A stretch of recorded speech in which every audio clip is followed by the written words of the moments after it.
All right, now what we're here today is to get quite practical, because at these conferences, I've lost count of how many marketing summits I've been to. Apologies if you've seen me before and you've heard some of the lame jokes. But I'm always very conscious that there's a big room of people and we're having to talk quite conceptually at quite a high level about would it be great if we do this, this, and this. And so when Rani and I were talking about the summit this year, we said we've got to make a really practical session where we can actually give heaps of takeaway to you guys to say, well, this is all very well and good conceptually, but how do I take it back and how do I actually integrate it into my organization? So the next 45 minutes could usually be done, if I was coming to your organization as me as the Nest, could be done in 45 hours, but we're going to do it in 45 minutes, so it's going to be absolutely fast and furious.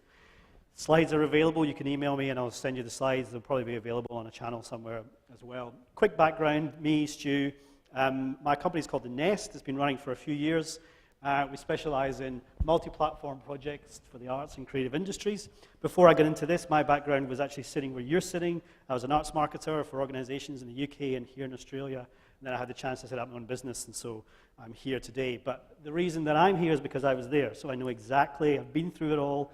I know exactly what your pains are. I've had no budget, I've lots of budget. I've run the gamut, and I know what your pain is, and I know what your excitement is, hopefully as well. So, today, digital strategy beyond the basics. So here we have something that you're all very familiar with. These just happen to be slides just accidentally of projects that I've worked on.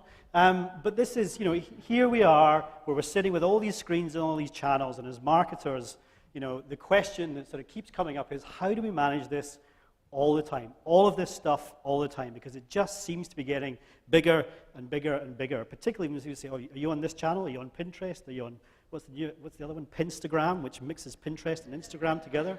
That's a genuine one. It's really good, actually. You should check it out.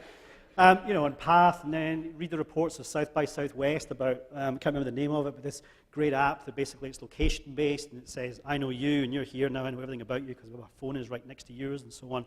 So all this sort of stuff, it's like, how the hell do I keep up with this all the time? And when I was started on the Nest, my background is sort of in performing arts and festivals.